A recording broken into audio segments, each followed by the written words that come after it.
ஓம் நமச்சிவாய போற்றி. வணக்கம். இந்த பதிவில் ரிஷபராசியை பற்றி பேச வந்துள்ளேன். ரிஷபராசியினோட வீடு 2ஆம் வீடுங்கிறதுனால அதனுடைய உருவம் காளை. இவர்கள் காளை எப்படியெல்லாம் பிறரை சுமைக்கின்றதோ அதே போலதான் இந்த ரிஷபராசிக்காரர்களும் ஓடி ஓடி உழைப்பாங்க. அனைவரிடமும் சகஜமாக பழங்குவாங்க. குடும்ப பொறுப்பு இவங்களுக்கு அதிகமாக இருக்குங்க. சுயமாக தனித்து எதுவுமே இயங்க மாட்டாங்க. எனவே இவங்களுக்கு பிறரோட துணையும் நல்ல காரியத்தரிசியோ அவசியம் தேவைங்க. பொதுவா இந்த ரிஷபராசியின் அவங்க குடும்பத்துல பாத்தீங்கன்னா மாடு வளர்ப்பாங்க. பெண்கள் அதிகமாக வாழக்கூடிய இடத்துல தான் இவங்க இருப்பாங்க. அப்படி இருந்தாலும் அது நல்லதுதாங்க. இந்த ரிஷபராசிக்காரங்கள் பெண்கள் அதிகமாக வரக்கூடிய பேன்சி ஸ்டோரு, துணிக்கடை, ஹாஸ்டலு இந்த மாதிரி பகுதிகளில் தான் வீடு அமைங்க. வீட்லேயும் வசிப்பாங்க. ரிஷபராசிக்காரங்கள் பெண்கள் அழகு நிலையங்கள் வைக்கலாம்.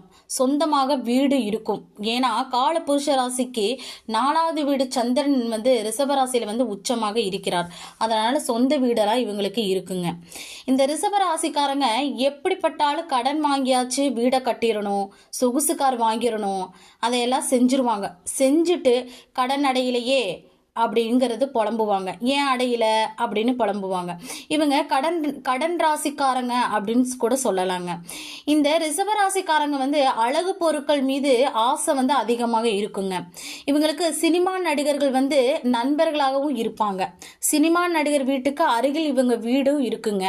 இவங்களுக்கு யாதவர் தொடர்பு உண்டு. இவங்க நாமம் போட்ட நண்பர்கள், பெருமாள் பக்தர்கள் நண்பர்கள் இவங்களுக்கெல்லாம் இருப்பாங்க. ரொம்ப ஃப்ரெண்ட்ஸ் இந்த மாதிரி ஃப்ரெண்ட்ஸுங்க தான் இவங்களுக்கு அமைவாங்க. இவங்களுக்கு இளைய சகோதரி இருக்கும். ரிஷபராசிக்காரர்களுக்கு என்னத்தான் அழகா வீடு கட்டினாலும் ஒரு மன திருப்தி இருக்காதுங்க. இவங்களுக்கு வெளிநாடு வருமானம் வரக்கூடிய வாய்ப்பு இருக்கும். மனைவியால சுகமும் இருக்கும். இந்த ரிஷபராசிக்காரங்க ரோகிணி நட்சத்திரத்துல இருக்கிறதுனால வேடதாரி இவர்கள் ஈஸியாக மற்றவங்களை கவர்ச்சியாக நடந்து கொள்வாங்க. நட்பாகவும் வச்சிருப்பாங்க. ரோகிணி நட்சத்திரம் என்பது தாயிடம் வளர்ப்பது. அதாவது நான் பெரியம்மா வீட்டுல படிச்சேன், நான் சித்தி வீட்டுல படிச்சேன் அப்படின்னு ஒரு இயற்கையாய் மாற்றான் தாயிடம் வளர்வது தான் இந்த அமைப்பு இந்த ரோகிணி நட்சத்திரக்காரங்களுக்கு இருக்குங்க. இந்த ரோகிணி நட்சத்திரம் பிறந்தவங்களுக்கு அவங்க வீட்டில் காதல் திருமணம் நடக்கும். இவங்களுக்கு நரம்பு தோல் சம்பந்தப்பட்ட நோய்கள் வருங்க. இவங்க அடுத்தவங்களை உருவாக்குவாங்க. இவங்களிடம் அடுத்தவரோட பணப்புழக்காட்டம் இருக்குங்க. ரோகிணி நட்சத்திரம் பிறந்தவங்களுக்கு இயற்கையாகவே இவங்களுக்கு ஜோதிடங்கிற கலை தானாக வருங்க. புத்திர தோஷம் உள்ள நட்சத்திரமாக இருக்கும். அதாவது புத்திர தோஷம் உள்ள நட்சத்திரம் அப்படின்னா மிருகசீரிஷம். அதாவது அந்த சந்திரமுகி படத்துல பாத்தீங்கன்னா ரஜினிகாந்த் வடிவேலு நடிச்சிருப்பாங்க. அதுல வடிவேலுக்கு மிருகசீரிஷ நட்சத்திரம் அப்படிங்கிற ஒரு கேரக்டர் கொடுத்திருப்பாங்க. அந்த கேரக்டர் வடிவேலுக்கு குழந்தை இல்லாம காட்டியிருப்பாங்க. ஏன்னா மிருகசீரிஷ நட்சத்திரங்கிறது ஒரு புத்திர தோஷம் உள்ள நட்சத்திரம். அதனாலதான் அந்த மாதிரி கேரக்டர் காமிச்சிருப்பாங்க.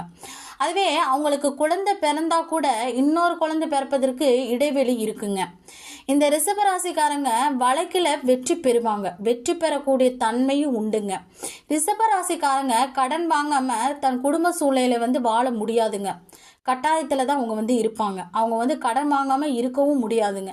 இவங்க உத்தியோகத்திற்கு செல்வது சிறப்பு. ரிஷபராசிக்காரங்க மென்மையாக பேசக்கூடியவங்க. பேச்சு சிரிப்பு தன்மையுடன் எப்போதுமே காணப்படுவாங்க. ரிஷபராசிக்காரங்க பொருட்களை சேமிப்பதில் ஆர்வம் கொண்டவர்களாக இருப்பாங்க. கர்ம காரியங்களை பொறுப்புடன் செய்யக்கூடியவங்க தான் இவங்க. அப்புறம் வீடு வாங்கணும், கார் வாங்கணும், பார்க்குற பொருள் எல்லாத்தையும் வாங்கணும்னு நினைப்பாங்க. அதுலேயும் கொஞ்சம் கர்வம் இருக்குங்க இந்த ரிஷபராசிக்காரங்களுக்கு. கால சக்கரத்துக்கு ரிஷபராசி முகப்பதியை குறிக்கிறதுனால இந்த ராசி கட்டத்தில் பிரச்சனைக்குரிய கிரகம் நிற்கும் போது முகப்பகுதிகளில் பிரச்சனை ஏற்படுறதுக்கு வாய்ப்பு இருக்குதுங்க. குறிப்பாக இந்த ரிஷபராசிக்காரங்க சுலோத்தமம் சம்பந்தப்பட்ட ராசிங்கனால சைலி, சைனஸ் போன்ற நோய்கள்லாம் வருங்க. இவங்களுக்கு சுக்கிரன் அதிபதியாக இருக்கிறதுனால பெண்களினோட நட்பு அதிகமாக இருக்கும். கலைகளில் ஆர்வம் மிகுந்தவர்களாக இருப்பாங்க. இவங்களோட செயல்பாடுகள் குடியிருக்க வீடு, படுக்கை அறை அனைத்துமே கலை சம்பந்தப்பட்ட ஈடுபாட்டுடன் தான் இருப்பாங்க. இவங்களுக்கு அந்நிய தேச சஞ்சாரமோ பிறப்படத்தை விட்டு வெளி இடத்துல வாழ வேண்டிய சூழ்நிலை ஏற்படுங்க. இந்த ராசிக்காரங்க மனைவியினோட கையை ஓங்கி இருக்குங்க.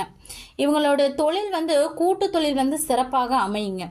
இவங்களுக்கு பருத்த உடலும் கம்பீரமான தோற்றமும் தான் இருக்கும். உணவை எப்பவுமே ருசித்து தான் சாப்பிடுவாங்க. ஆடைகளை வந்து விரும்பி அணிவாங்க. தாய்ப்பாசம் அதிகமாக இருக்குங்க. அனைத்து சுகத்தையும் அடைய வேண்டும் அப்படிங்கிற எண்ணமும் இருக்கும். அனைவரிடம் வேடிக்கையாக பேசுவாங்க. இவங்களுக்கு ஒரு மந்தமான குணம் வந்து இருந்துக்கிட்டே இருக்குங்க. இவங்களுக்கு கல்வின்னு அப்படி பார்த்தீங்கன்னா கல்வி, கணிதம், சாஸ்திரங்கள் ஓரளவு கற்றுத் தெரிந்தவர்களாக இருப்பாங்க. இவர்களுக்கு தெய்வீக வழிபாட்டுடன் பக்தியும் சிரத்தையுடன் தான் இருப்பாங்க. ஆடை, ஆபரணங்கள், நகைகள், செல்வம் ஆகியவற்றை பெற்றிருக்கிறவங்களா இருப்பாங்க. இவங்களுக்கு மனைவியிடமும் குழந்தையிடமும் பிரியமாக பேசுகிற பழகிற குணம் வந்து இவங்களுக்கு இருக்குங்க. இவங்க வந்து தாராள குணத்துடன் செலவு செய்யாமல் பிறனை செய்ய சொல்லி அதன் மூல பலன்களை பெறுவது தான் இந்த ரிஷபராசிக்காரங்க.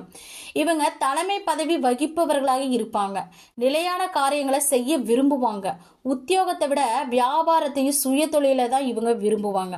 உள்ளூரிலேயே வசிக்க விரும்பணும்னு ஆசைப்படுவாங்க. இவங்க பிறரோட ஆலோசனை கேட்பாங்க. ஆனா அதை கேட்டுட்டு தனக்கு என்ன தோணுதோ அதை மட்டும்தான் செய்யறவங்க இவங்க. இவங்க வந்து தன்னுடைய முடிவுகளை எந்த சூழ்நிலையும் யாருக்காகவும் மாற்றிக்கொள்ள மாட்டாங்க. இவங்க வந்து பூர்வீக சொத்துக்கள் உடையவர்களாக இருப்பாங்க. எதிர்கால சந்ததிக்காக நிறைய விட்டு செல்பவர்கள் தான் இந்த ரிஷபராசிக்காரங்க. இவர்களுக்கு தலைமை பண்பு, நிர்வாகத்திறன், சகிப்புத்தன்மை, பொது நலம் ஆகியவையெல்லாம் இருக்குங்க. எளிதில் சந்திக்க முடியாத நபராகவும் இருப்பாங்க. இவர்கள் மற்றவர்களுக்கு ஆலோசனை சொல்லக்கூடிய நிலையிலும் இருப்பாங்க. இவங்க வந்து தனக்குன்னு ஒரு பாதையை அமைச்சுக்கிட்டு அதிலிருந்து விலகாமலும் இருப்பாங்க. விடாமுயற்சி வந்து அதிகமாக இருக்குங்க. இவங்களுக்கு தோல்வி, பயம் அப்படின்னா என்னன்னே இவங்களுக்கு தெரியாதுங்க. நிறைய எதிரிகளை வந்து வச்சிருப்பாங்க. அரசியலில் ஈடுபடினா கூட எதிர்ப்புகள் வந்து அதிகமாக இருக்குங்க. இவங்களுக்கு அடிப்படை தேவைகள் வந்து சிரமம் இல்லாமல் பெற்றுக்குவாங்க. இவரை நம்பி பல பேரும் இருப்பாங்க. நிரந்தரமான முடிவை தான் இவங்க வந்து எடுப்பாங்க. இவங்க வந்து பொறுமையானவர்கள், நிதானமானவர்கள், சகிப்புத்தன்மை, கடின உழைப்பு மற்றும் எல்லா உயிரிடத்த அன்பு செலுத்துறவங்களா தான் இருப்பாங்க இந்த ரிஷபராசிக்காரங்க. பொதுவாக இவங்களுக்கு வீடு, மனை வந்து லாபம் உண்டுங்க. விவசாயத்தில் ஆர்வமாக இருப்பாங்க. உணவு உண்பதிலே ஆர்வமாக இருப்பாங்க. இவர்களுக்கு எதையுமே ஆழமாக சிந்திக்கக்கூடிய பழக்கம் வந்து இருக்கும். அதனால தான் சரியான நேரத்தில் முடிவுகளை எடுக்க மாட்டாங்க. லேட்டாக தான் முடிவுகளை எடுப்பாங்க. ஆனால் அதற்கான விளைவுகளை வந்து சந்திப்பாங்க. பொதுவாக ஆரோக்கியமாக தான் இவங்க வந்து இருப்பாங்க. இவங்களுக்கு தொழிலை வந்து பார்த்திங்கன்னா விவசாயம், ரியல் எஸ்டேட்டு, அரசுத்துறை, சுயதொழில், மருத்துவம், நீதி, தணிக்கை போன்ற துறைகளில் வந்து ஈடுபடுபவர்களாக இருப்பாங்க. இவங்க வந்து தாய் பிள்ளை ஆனாலும் வாயு வயிறு வேறு அப்படிங்கிற கோட்பாட்டில் நம்பிக்கை உடையவர்களாக தான் இருப்பாங்க. எந்த செயலையுமே தன்னை முன்னிலைப்படுத்தி கொள்ள முயற்சிப்பாங்க. தன் காரியத்தில் கண்ணாக இருந்து தனக்கு உண்டான வேலையை வந்து முடிச்சு கொள்வாங்க தான் இந்த ரிஷபராசிக்காரங்க. இவங்களுக்கு சுயநலம் கொஞ்சம் இருக்குங்க. அதே போல் பாரம்பரிய கலாச்சார பண்பாட்டு முறையை பின்பற்றுறதுல கொஞ்சம் தயங்குவாங்க. இவங்களுக்கு ரொம்ப ஒரு ஆழமான பக்தி வந்து இருக்காது. ஒரு ஆனந்தமான வாழ்வை தான் எதிர்பார்ப்பாங்க. தன் வேலையை முடிப்பதற்காக குறுக்கு வழியை கூட இவங்க வந்து பயன்படுத்துவாங்க. பாவ புண்ணியங்களில் வந்து நம்பிக்கை கொஞ்சம் குறைவாக தான் இருக்கும். இவங்க வந்து பணத்தை வச்சு பணத்தை பெருக்கிற வித்தை அறிந்தவர்களாக தான் இருப்பாங்க. சேமிப்பு குணத்தோட கஞ்சத்தனமும் இவங்களுக்கு கொஞ்சம் இருக்குங்க. இவங்களுக்கு பயனில்லாத சொல்லு மற்றும் செயல் இவரிடமிருந்து வெளிப்படாது. ஓய்வு எடுக்க விரும்பவே மாட்டாங்க. இவங்களுக்கு உடனடியாக பயந்த செயல்களை மட்டும்தான் இவங்க வந்து செய்வாங்க. எங்கே போனாலும் தனக்கு சௌரியமான வசதிகளை உருவாக்கிக்குவாங்க. எதிலுமே சமரசம் செய்து கொள்ள மாட்டாங்க. ரிஷபராசி பெண் ராசி அப்படிங்கிறதுனால பெண் தன்மை அதிகமாக இருக்குங்க. ஆண்களாக இருந்தால் கூட பெண்களோட சில குண நலன்கள், பண்புகளும் தானாகவே அவங்களுக்கு வந்து இருக்குங்க. பேச்சு தன்மையில் அமைதியும் பொறுமையும் நிதானமும் இதெல்லாமே இவங்கக்கிட்ட இருக்குங்க. பாச உணர்வுகள், குழந்தைகிட்ட அன்பு காட்டுறது, ஈடுபாடு இதெல்லாமே அவங்கக்கிட்ட ஒரு குணமாக வச்சுருப்பாங்க. உருவம் வந்து மாடுங்கிறதுனால அந்த மாடு வந்து ஒரு இடத்துல மேய்ஞ்சா கூட தூய்மையாகவும் மேய்ஞ்சிரும். தன் பசியை வந்து ஆற்றிக்கும். அதே போல தான் இவங்க ஒரு இடத்துக்கு இருக்கும் பணியாகட்டும், செய்கையாகட்டும் தெளிவாக நடத்தி முடிப்பாங்க. மாடுகளை ஒரு வேலைக்கோ ஒரு செயலுக்கோ பழகிவிட்டா அவ்வளோ விரைவில் தன் பணியிலிருந்து மாற்றிக்கொள்ளாது. அதே போல தான் இவங்களும் ஒரு பழக்கத்திலிருந்து மற்றொரு பழத்துக்கு மாற்றுவது மிக மிக கடினங்க. இவங்க குடும்பத்திற்காகவும் சொந்தங்களுக்காகவும் கடினமாக உழைப்பவங்க தான் இந்த ரிஷபராசிக்காரங்க. பொதுவாக இந்த ரிஷபராசிக்காரங்களில் நீங்கள் எந்த ஒரு கோயிலுக்கு போனாலும் கிரிவலம் செல்வதும், மலையேறு கோயிலுக்கு செல்வதும், அல்லது நடைப்பயணம் போகக்கூடிய கோயிலுக்கு செல்வதும், அப்புறம் அங்கே போயிட்டு அங்கே பிரச்சனை, அடிப்பிரச்சனை, கோயிலை வள சுற்றுவது, இது போன்ற வழிபாடுகளை தொடர்ந்து வந்து செஞ்சுக்கிட்டே வந்தீங்கன்னா, அது குறிப்பாக மலையேறு கோயிலுக்கு போயிட்டு வந்தீங்க அப்படின்னா உங்களை பிரார்த்தனைகள் அனைத்தும் 100% வெற்றி பெறுவது உறுதிங்க. பொதுவாக இந்த ரிஷபராசிக்காரங்க கர்மாக்களை கழிப்பதற்காகவே இந்த உலகில் பிறப்பு எடுத்திருப்பாங்க. நன்றி, வணக்கம். ஓம் நமச்சிவாய போற்றி.